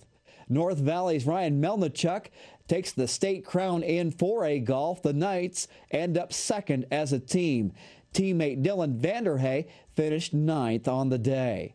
In girls action, it was Caitlin Cullum of Henley winning the 4A girls title with a second round 73.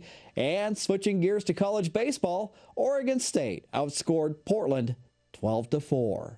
With sports, I'm Jim McCoy.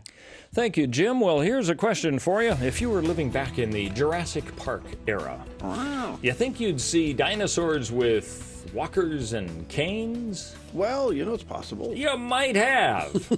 They'd have to be pretty big ones. Yes. New research shows that some dinosaurs suffered from arthritis. Really? That's right. Just like you and me. Really? Hopefully you don't suffer too much from it. So they couldn't chase one another. Well, they had huge jaws. Can you imagine how painful that'd be to chew? I would imagine that would be a bigger problem to have because they were so big. But that's what they're saying. Dr. Judith Sassoon. No, she's not a hairstylist. She's with Bristol University. And she said, they kind of looked at this type of thing, especially one that had a crocodile-like head with a short neck and other body parts and all this. Mm-hmm. And studying it, they found kind of a degenerative condition going on, similar to arthritis, that erodes the joint. You know, and those are some big joints to erode, that's for sure. Wow. So she said it looks like it's very similar to the way that we're seeing people have their joints erode as well. So if you had an unhealed fractured jaw, at some point it could eventually break. Ugh, that would be one big dinosaur problem. Wow. So you haven't had arthritis until you've had dinosaur. Well, and that may have been one reason why they died, too. If you had a broken jaw, you couldn't eat. If you can't eat, you die. Yeah. Wow. Much. All right. Jurassic Park. Jurassic Elderly Park, I guess now.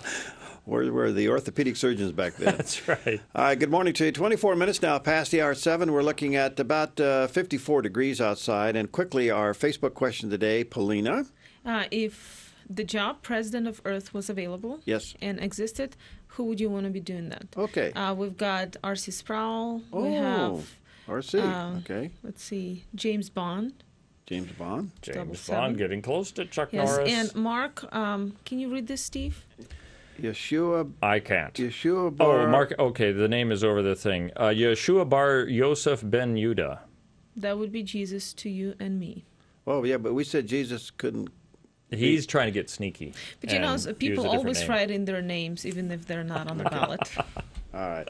Well, Wall Street's seen some green ink this morning, and maybe we could run Kurt as president of Earth this morning. He's with the Bennett Group over at D.A. Davidson Company there. And, well, good morning, sir. A little green, huh? I did my political career. You know, I served my term as city council. That's as far as I'm going to go. You and the cat lovers, huh? Yeah, that's right. You know,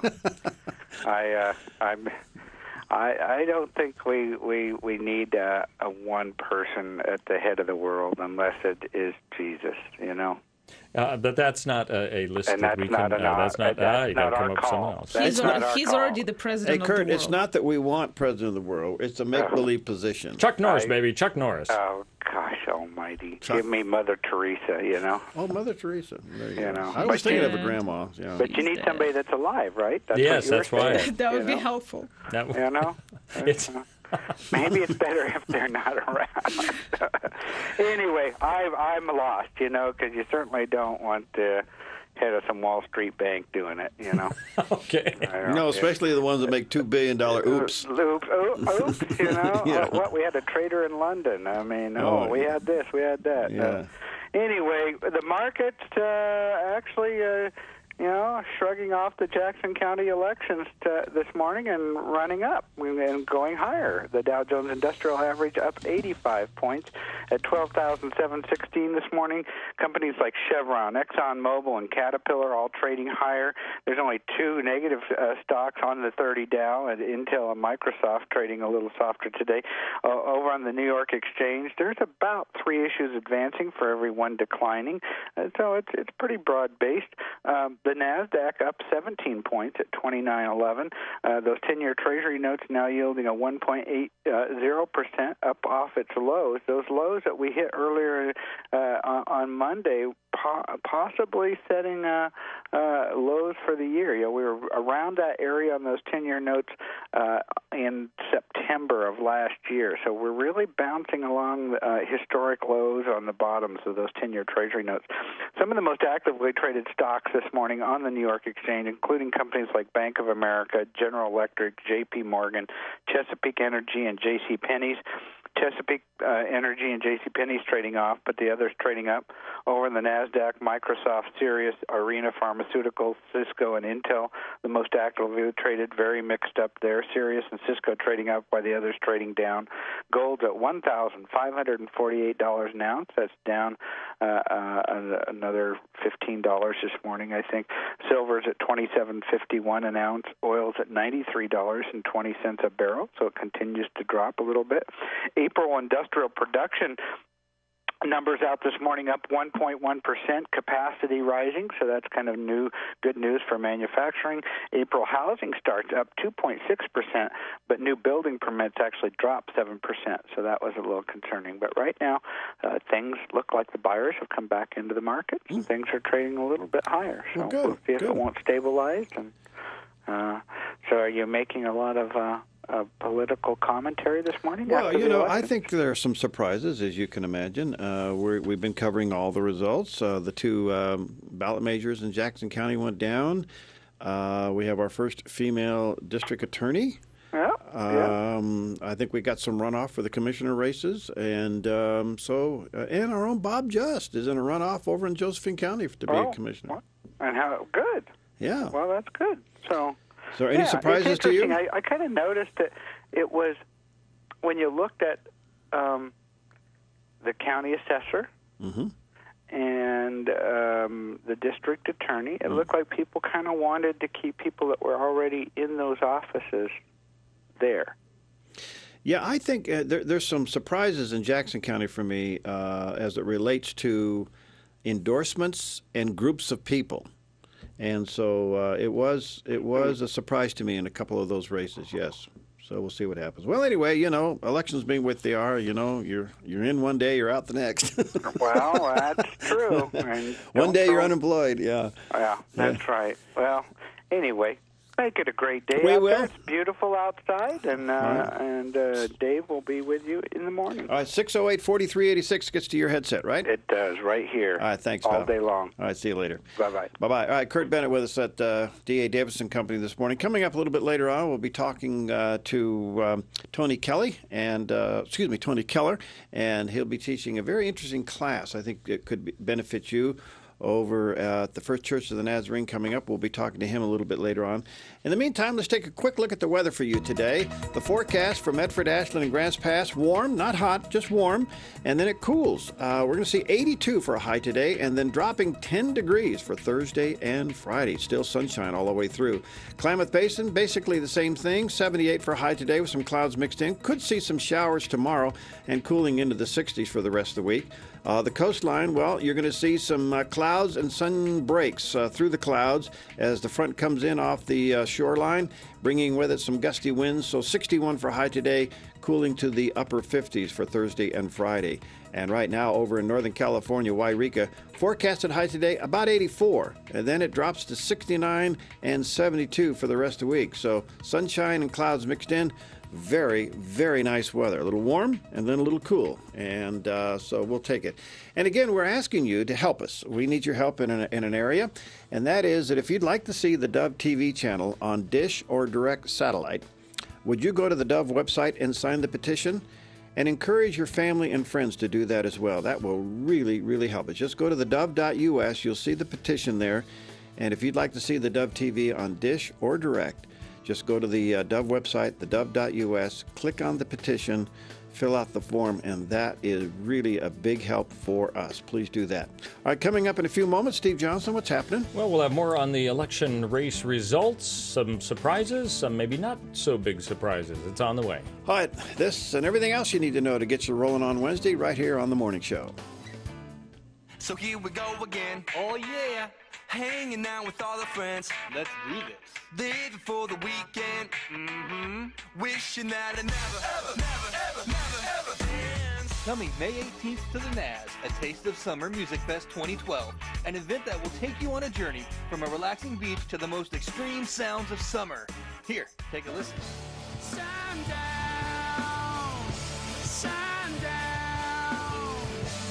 Everything's gonna be alright, yeah. As we're dancing in the sunlight. Yesterday, today, forever. All may change, but you will never.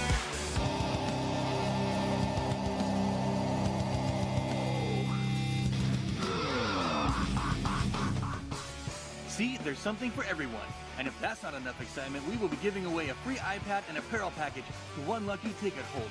Tickets available at all Evangel store locations at the Naz and online at 4dtix.com. Proceeds from this event will benefit Impact Athletics of Southern Oregon. Diadem and Pure Vintage Apparel will be on hand to outfit you in the latest gear. Once again, May 18th at the Naz. One night, 4 bands, music for all ages. Doors open at 6, entertainment starts at 6:30. Bring your friends and we'll see you there. So shine on down. questions from college students across the country. If you really believe that there is no life after death, then you can't stand here and say, I choose to be positive about death and maybe there is something after death. Cliff Knechtley answers skeptics and the curious. Part of my challenge is living in a culture where some people believe that Jesus is dead and Elvis is alive. Give me an answer. There's a small possibility that I'm a bad dream that you're having right now. 8 o'clock tonight on the Dove TV. It's called reality, sir. It's 26 minutes now before the hour of 8 o'clock. I'm Steve Johnson on Mornings on the Dove, and here's what's making news today. As a result of last night's voting, Beth Heckert will become the first female Jackson County District Attorney. The results show that Heckert's 20,000 votes, almost doubling the number of second-place Rob Patridge. In the county commissioner race, Doug Bridenthal won comfortably. He'll be facing Jeff Scroggin in the general election. Former Oregon Court of Appeals Judge Ellen Rosenblum, she's won the Democratic primary for Attorney General. Her victory Tuesday came with the help of marijuana activists who flexed their political muscles in a state with 55,000 registered pot users. In the Josephine County Commissioner 3 post, it will be Bob Just facing off against Cheryl Walker in the general election. Well, 2 Oregon legislators will not be returning to Salem. This is after losing to challengers from their own parties. Republican Senator Chris Telfer of Bend lost yesterday to former House Majority Leader Tim Knopp, who had decried a lack of leadership in the state Senate. Democratic Representative Mike Schaffler lost to high school teacher Jeff Reardon. That's after an allegation of groping by Schaffler, and also crossed Democratic leaders in the last session as well. Well, the sheriff of Josephine County says he's going to be handing out pink slips to 70 of his staff and releasing about 90 inmates. This is all due to the failure of the $12 million levy to make up for the loss of federal timber subsidies. Sheriff Gil Gilbertson said Tuesday that by the end of the month he'll be down to about 28 staff, most of them guards, to watch over the remaining 30 inmates in the jail. Let's take a look at the economic numbers. Oregon continues to show some steady improvement on the jobs front. Nick Belachek with the Oregon Department of Employment gives the latest figures, these from the month of April.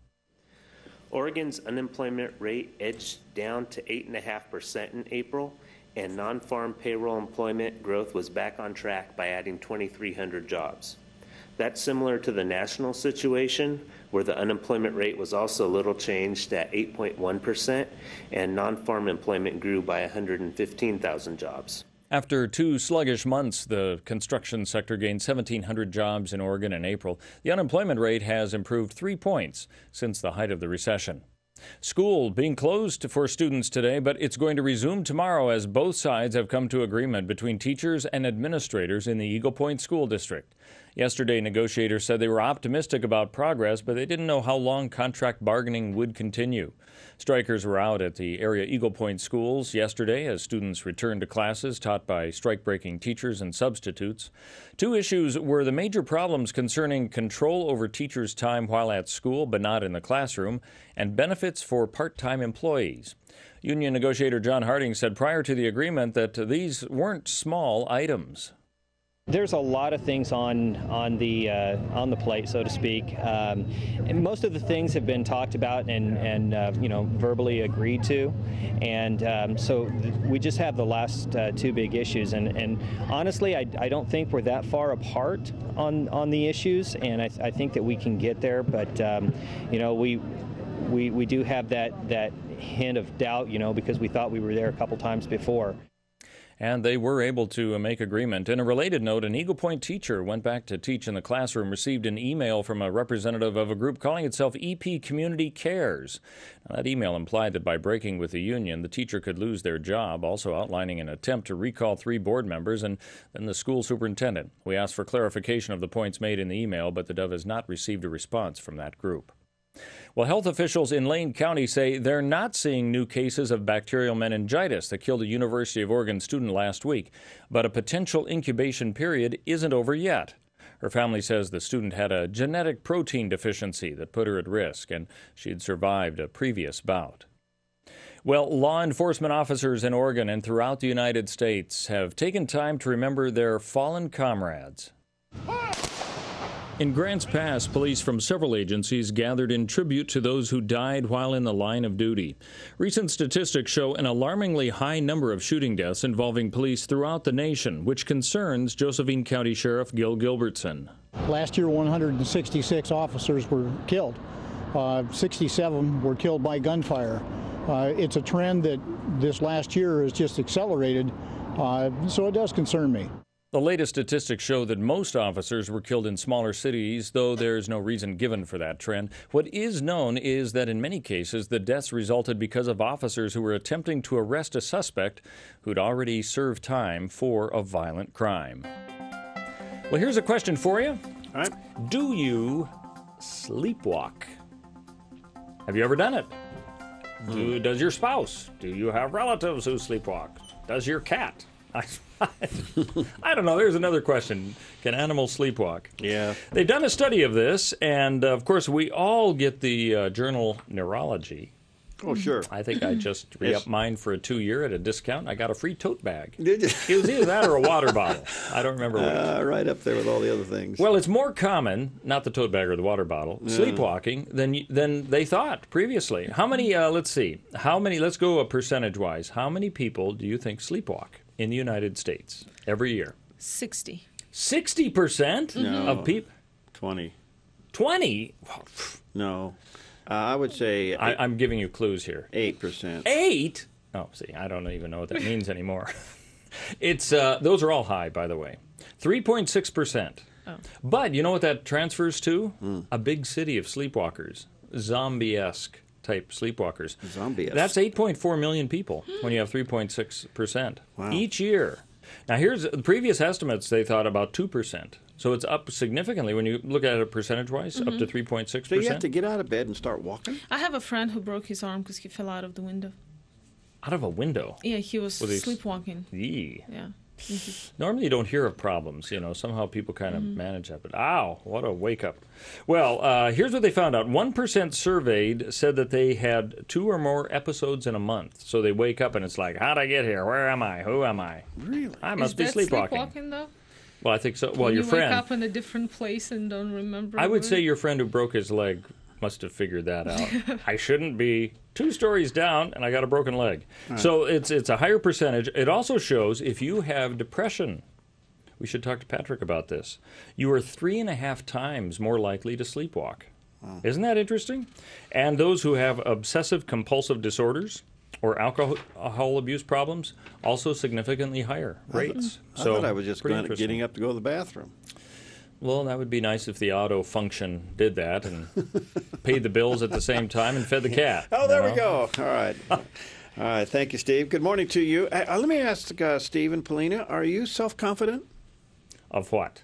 Do you have confidence of yourself? Are you self-confident? In Christ. What if I said I'm not sure? Well, we can get you counseling. Well, it's okay to have self-confidence, but and you are correct, Paulina, is it Christ-centered? Well, Tony Keller is going to be teaching a class on entitled Christ-Centered Self-Confidence. Tony, good morning. Good morning. How are you? I'm excellent. How are you guys? Hey, doing great. Tell us about this class. It's designed for pretty much all of us. Steve was right in saying, gosh, am I self-confident? Well, it might be in all kinds of things. See, Tony, I like you already. Are you confident with how you look? Are you confident in how you are at work? Are you confident in your faith? All of those things go to the heart of our confidence. And when we don't have good confidence, it takes away from our ability to let God's light shine through us. So this is a class that's very Christ-centered. It has some very self-reflective, self-directed tools that will help people to build their self-confidence. All right, so it's going to be Wednesday night, and it's going to be from 6:30 to 8, starting when? Next week? A week from today, May 23rd. All right. From 6:30 to 8 p.m. for 6 weeks at First Church of the Nazarene in Medford on McAndrews. Okay, and you can call the church office 779-7777 to get signed up, or just show up. And how to be Christ-centered in your self-confidence. And I think that's the key, right, Tony? Yes, sir. All right. Hey, thanks, man. Thanks for offering the class. All right, take care. All right, talk to you soon. Bye-bye. All right, Tony Keller with us this morning. Again, that class is going to be at the First Church of the Nazarene there in their new ministry building, and it'll be Wednesday night, starting next Wednesday night from 6:30 to 8, so give the church a call and be a part of it. Well, how are we doing on the marriage course? Let me ask my two single people. We're doing great. Thanks for asking, We're Perry. still single, but it's going wonderful. But we're studying a lot, and I'm not missing classes. Oh, well, that's How do you like that? You're doing it on the Dove TV?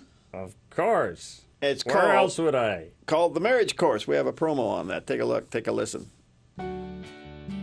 Hello, and welcome to The Marriage Course. Love always means making a sacrifice for the sake of another. Michelle, age 10, replied, "It is never okay to kiss a boy. They always slobber all over you." We'll be looking at how any of us can build a healthy marriage, whether you've been together a short time or for many years. The Marriage Course, Wednesdays at 9 and Fridays at 8 on the Dove TV. All right, there you go. Check it out on the Dove TV, 9 o'clock tonight on the Dove TV, The Marriage Course. You can take it right online. All right, let's take a look at the temperatures around the region. We are warming up. We've now moved back up into the mid-40s over in the Klamath Basin. 52 already in Siskiyou County down around Wairika and Mount Shasta. Coastline an even 48 from Brookings all the way up to Coos Bay. As you come in a little bit, Douglas County warming up through the 50s into the low 50s now for Roseburg and Myrtle Creek and Canyonville. And it looks like a Grants Pass in Medford, Josephine, and Jackson County coming in at about 54 degrees out there. So it's going to be a nice day. It's warming up. Actually going to be warm and then not so warm, kind of cool actually, as we head for the rest of the week. All right, coming up next, Steve, what do you have for us? Well, we're going to be taking another look at some of the election numbers that came in overnight, and how's our economy doing? We've got an update on that. All right, everything you need to know right here on the morning show. Stick around. We'll be right back in about 2 minutes. For the greenest of lawns and amazing gardens. The Grange knows. For happy pets, backyard birds, and that perfect gift. The Grange knows. For the ranch and the farm. Or a great pair of jeans. The Grange knows. For helpful advice, come to the experts that know, or find Floyd online anytime. Grange Co-op. Let's grow. Hey, you. Yeah, I'm talking to you. Why are you still sitting on that couch? You know you could be out there cooking for a living. You speak food. That's why you got to call Le Cordon Bleu. They'll help get you out there with training in less time than you think. Sounds good, right? So grab your phone right now and call Le Cordon Bleu. They'll send you a complimentary career guide so you can see what it's really like to work in the culinary arts. Call 1-800-761-0650 or text GOLCB25 to 94576. Call or text now. Did you call yet? I'm a watercolor artist, and I have to take my paintings to galleries everywhere, including the Rogue Gallery and Art Center. So, of course, I love my Subaru. I just lay down the back seat, and these babies slide right in. I used to drive a Toyota, but my Subaru has more room, is quiet, and gets better highway mileage. I'm Barbara, and that's what makes a Subaru my Subaru. Southern Oregon Subaru on Biddle Road, Medford. I love my Subaru. This program raises questions. This program is for people who find it hard to trust God. The best answers are wrapped in flesh and blood. My friends, people who are enduring real tragedies every single day. Quadriplegia, muscular dystrophy, stroke, bankruptcy, loneliness, singleness. We're going to talk to those very people who have touched my life. Johnny and Friends, 8:30 tomorrow on the Dove TV. It's 13 minutes before 8 o'clock. I'm Steve Johnson on Mornings on the Dove, and here's what's happening in our news today. Our unemployment rate in the state dipped slightly from 8.6% to 8.5% in April. 2,300 jobs were added in Oregon payrolls in April. Despite this good news, there's still a number of Oregonians seeking work. This is according to economist Nick Belachek. There were about 169,000 unemployed Oregonians in April. That's roughly 2,900 fewer than in March after adjusting for the usual seasonal unemployment patterns. That is still an extremely high number of people looking for work, but April did bring 9 months in a row of fewer unemployed Oregonians and falling unemployment rates. Now, over the last 12 months, Oregon's jobless rate improved a full percentage point. Classes will be closed today and start up tomorrow after an agreement on a teacher and staff contract has been announced in the Eagle Point School District. The main issue of disagreement came down to control over the time teachers spend while on the job, but outside of classrooms and part-time benefits of employees as well. Before both sides came to an agreement, District Negotiator Scott Whitman said yesterday that it was hard to predict just when they might see a breakthrough. I would hesitate to speculate. You know, it's like I said, I think because it's been such a long process, these are very serious issues that are left on the table, and both sides, you know, are I think very resolute in what we think is right for the district from our perspective, and in what the union thinks for their employees' perspective. And it appears also that several teachers breaking with the union might have received a similar email from a representative of a group calling itself EP Community Cares. The email implied that by breaking with the union, the teacher could lose their job. Also outlined an attempt to recall 3 board members and then the school superintendent. We asked for a clarification of the points made in that email, but the Dove did not receive a response. Well, yesterday was the commemoration to recognize fallen officers throughout Oregon and the United States. Last year, 72 officers were killed in the line of duty in the United States, which is a 25% increase over the previous year. Although the number killed this year is down from that, at the Grants Pass Remembrance, Josephine County Sheriff Gil Gilbertson says this week's observance is a time to remember those who have made the ultimate sacrifice. That we don't forget what they've done to keep the community safe, to keep our families safe. We learn from the mistakes, and often there are mistakes that we learn were attributable to their death. So we learn from that and we move on, hopefully do a safer job in the future. Now, while there has been a trend towards more police deaths in smaller cities, no one has a firm handle on the reasons for the numbers. The good news is that for 2012, police deaths are down. The reason for that, though, is also unclear. Well, as expected, presumptive Republican presidential nominee Mitt Romney is the winner by a wide margin for the Oregon primary election. In the Attorney General's race, Ellen Rosenblum, with strong backing from pro-marijuana activists, handily defeated Dwight Holton.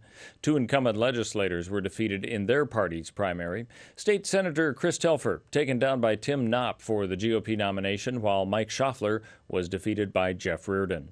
In Southern Oregon, Beth Heckert will become the new DA Jackson County attorney, while interim county assessor Josh Gibson won his bid to keep the seat, and county surveyor candidate Carrie Bradshaw won by a handy margin. For county commissioner, Doug Bridenthal will be the Republican nominee, facing off against Democrat Jeff Scroggin. In November, 2 property rights initiatives also went down to defeat. A law enforcement funding levy is going down in Josephine County. That's despite concerns that it will deplete the sheriff's department. For County Commissioner position 2, Keith Heck will face Tony Webb, while Cheryl Walker and Bob Just will vie for the position 3 in November. Each were the top 2 finishers for the 2 seats, but none were able to secure over 50% of the vote. Well, in sports, San Antonio took on the Clippers while the Pacers square things up against the Heat. Jim McCoy has the latest from the NBA semifinals. Tim Duncan had 26 points and 10 rebounds, and the San Antonio Spurs recharged after a week-long layoff, wore down the busy Los Angeles Clippers to win Game 1 of their Western Conference semifinal series, 108-92. David West scored 16 points and grabbed 10 rebounds. George Hill added 15 as the Indiana Pacers took home court advantage away from the Miami Heat by beating them 78-75 in Game 2 of the Eastern Conference semifinal series. That series is now tied at a game apiece. LeBron James and Dwayne Wade both missed big chances for the Heat late in the game. With sports, I'm Jim McCoy. Thank you very much, Jim. Well, who doesn't like free stuff? I mean, what would Costco be like without those free snacks at the end of the aisle? We should have a staff meeting there one day. Oh, that would be good. Have a staff lunch there. I'll buy you guys all a Coke, and then you can just walk around and have lunch. I have heard that some people will go to church and then end up going to eat at Costco by just going up and down the aisles. Well, in Muncie, Indiana, at Ball State University, they don't like a whole lot of freebies, I guess. And what is a cupcake. Isn't that a great little freebie? Yes. Melissa Bacure wanted to hand out free cupcakes to promote her shop in Muncie, Indiana. But the university said, no way. Well, she said, I don't want to sell anything. I just want to give them out. Just raise awareness. She has Cardinal Cupcakes and Coney's shop. She said the goodies and the coffee would give the kids a lift. But the school says, no, we only have a few days of commercial promotion that's permitted on campus. So I didn't know there were so many rules on these campuses, but I guess so. I'll tell you, if I was a student, I'd want my cupcake. Well, then open up it across the street from the school. Oh, and when you bake it, let the smell waft over. Yeah. Get some huge Put fans. it in the Youth and blow Christ it. Center across the street. Oh, I'm hungry already. There you go. I like it. All right. Well, I was thinking about Sheriff Gilbertson over in Josephine County. Mm-hmm. And that levy didn't pass, and he has to let how many people go? I'd have to look at the numbers, but it looks like about 70 people are going to go. He has about almost 100 people in his staff, but he'll be left with 28, and only to be able to guard the jail, really. Well, I think there's so many signs, things that are indicated with this vote. And yet the sheriff has one of the toughest jobs in the world now. And so our prayers are with you, Sheriff Gilbertson, as you make that adjustment. And you're forced to do that. We understand that. And but it also underscores the possibility of like concerned fathers that Bob Just does, where citizens begin to self-patrol their neighborhoods and work with the law enforcement agencies. Well, I think they'll have to. On crime. So it underscores the need for that even more. All right, the forecast for Medford, Ashland, Grants Pass, and vicinity. We are in for some beautiful weather. Just kind of warm today, 82 about a high, and then it cools off a good 10 degrees for the next couple of days, but still sunshine. Klamath Basin, somewhat the same, 78 for high today, backing off into the 60s for Thursday and Friday. The possibility of some showers tomorrow afternoon. The coastline, as that front moves in, bringing with it some gusty winds and cooler temperatures. Only in the upper 50s and low 60s for the next couple of days. You could see some sunshine breaking through the clouds now and then along the coastline.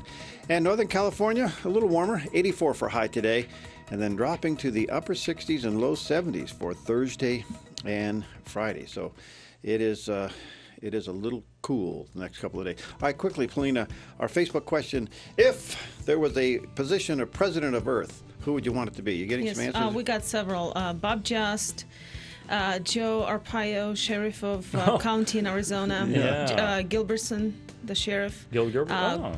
Patrick Doyle nominated his grandma. Someone nominated Patrick Doyle, and then we have his grandma, no doubt, did that. So actually, it's a mom and son thing. Actually, we got quite a few people on the ballot. All right. All this and more coming up in a few moments here on The Morning Show.